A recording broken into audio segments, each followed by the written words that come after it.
오늘 말씀은 호세아 13장 1절에서 14절. 제목 예수님과 동행하는 삶.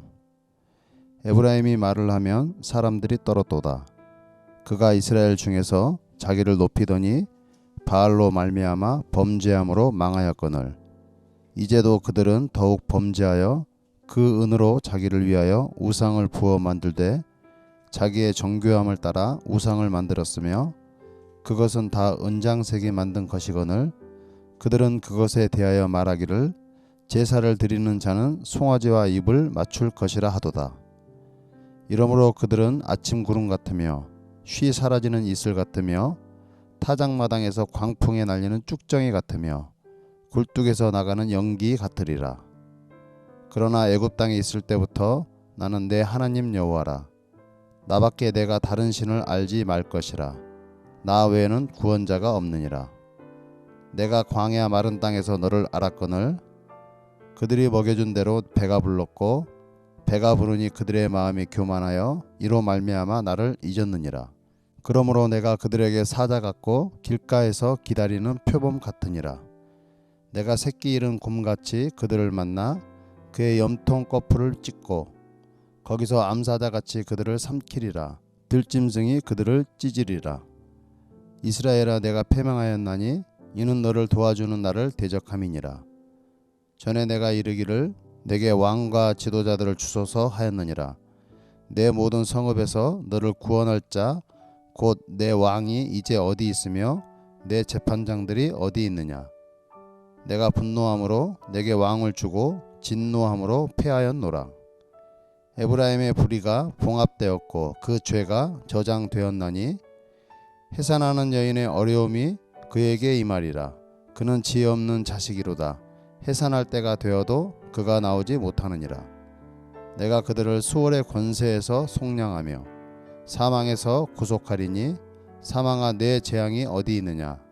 수월아, 내 멸망이 어디 있느냐. 뉘우침이 내 눈앞에서 숨으리라. 아멘. 그동안 우리는 호세아를 통해서 이스라엘이 범죄와 우상 숭배로 하나님을 떠나 살아가고 있는 것을 보았습니다. 하지만 하나님께서는 끊임없이 이스라엘을 향해 경고하셨고 돌아오기를 촉구하셨음을 알 수 있습니다. 하지만 이스라엘은 하나님의 경고를 무시했고 우상과 권력자들을 의지했고 더 나아가서는 우상과 하나님을 저울질하는 것을 알 수 있었습니다. 오늘 본문 13장에서는 이러한 이스라엘에게 하나님께서는 벌을 피할 수 없음을 말씀하고 있으며 어떤 범죄들을 지었는지를 낱낱이 밝히고 있는 것을 알 수 있습니다. 1절과 2절입니다. 에브라임이 말을 하면 사람들이 떨었도다. 그가 이스라엘 중에서 자기를 높이더니 바알로 말미암아 범죄함으로 망하였거늘. 이제도 그들은 더욱 범죄하여 그 은으로 자기를 위하여 우상을 부어 만들되 자기의 정교함을 따라 우상을 만들었으며 그것은 다 은장색이 만든 것이거늘. 그들은 그것에 대하여 말하기를 제사를 드리는 자는 송아지와 입을 맞출 것이라 하도다. 1절에 자기를 높이더니 바알로 말미암아 범죄함으로 망하게 되었다라고 말하고 있습니다. 자기를 높였다는 것은 이스라엘의 교만이 하늘을 찌를 만큼 교만하였다는 것입니다. 성경에서 교만은 하나님을 부인하는 것입니다. 지금 이스라엘은 하나님의 백성임에도 불구하고 하나님을 부인하고 온갖 범죄를 범하고 있었다는 것입니다. 3절, 이러므로 그들은 아침 구름 같으며 쉬 사라지는 이슬 같으며 타작마당에서 광풍에 날리는 쭉정이 같으며 굴뚝에서 나가는 연기 같으리라. 지금 3절에 나오는 모든 것들은 금방 시간이 되면 사라지는 것들입니다. 아침에 구름도 해가 뜨면 사라지고 아침 이슬도 해가 뜨면 바로 사라지는 것들입니다. 이렇듯 지금 이스라엘이 자기의 뜻대로 우상을 만들어서 섬기고 있지만 그 모든 것들이 금방이라도 사라져 없어질 것이라는 것입니다. 그리고 4절부터 8절까지 보시면 애굽에서부터 인도하신 분도 하나님이시고 지금까지 보호하고 함께 하신 분이 하나님이심을 말씀하시면서 이스라엘의 패역함과 범죄함으로 그들의 패망이 가까워지고 있음을 말하고 있습니다. 11절, 내가 분노함으로 내게 왕을 주고 진노함으로 패하였노라. 하나님께서 북이스라엘의 왕들을 계속해서 심판하셨음을 의미합니다. 실제로 북이스라엘은 209년 동안 19명의 왕이 교체되었으며 특히 왕가가 바뀔 때마다 잔인한 군사혁명이 있었습니다. 이들 19의 왕들 중에 살해되지 않은 왕은 4사람뿐이었습니다.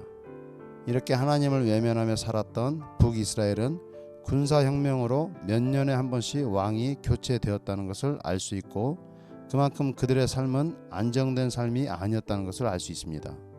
그런데 호세아 본문에 나오는 북이스라엘의 왕 여로보암 2세는 60년간 왕권을 이어갔습니다. 그만큼 나라가 안정이 되었고 모든 것이 풍요로웠다는 것입니다. 이스라엘은 이렇게 안정된 나라를 보고 하나님께서 지금까지 보호하시고 이끌어 주셨음을 잊었고 왕과 우상으로부터 이 풍요가 왔다고 생각했던 것입니다. 이런 이스라엘을 향해 하나님께서는 이렇게 말씀하십니다. 12절 에브라임의 불의가 봉합되었고 그 죄가 저장되었나니. 여기서 불의가 봉합되었다는 것은 죄와 악이 팽팽하게 부풀어 언제 터질지 모르는 이스라엘의 상태를 말하는 것입니다.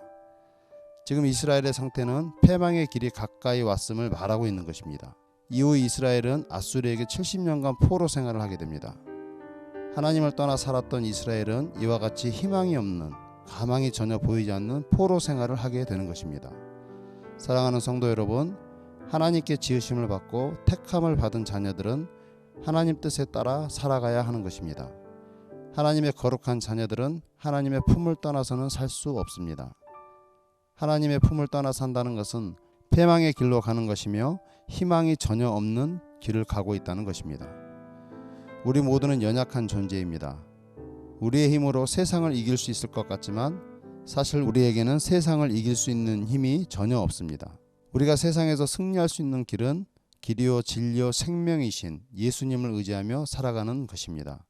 사랑하는 성도 여러분, 오늘 하루도 예수님과 동행하며 승리의 깃발을 들 수 있는 복된 하루길 되시길 예수님 이름으로 축복합니다. 기도하겠습니다. 사랑의 하나님, 우리는 하나님의 거룩한 자녀임을 고백합니다.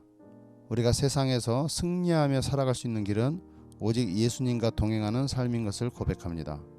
오늘 하루도 예수님과 동행하는 은혜의 삶을 살아가게 하시고 승리의 하루가 되는 은혜가 되게 하옵소서. 예수님 이름으로 기도드립니다. 아멘.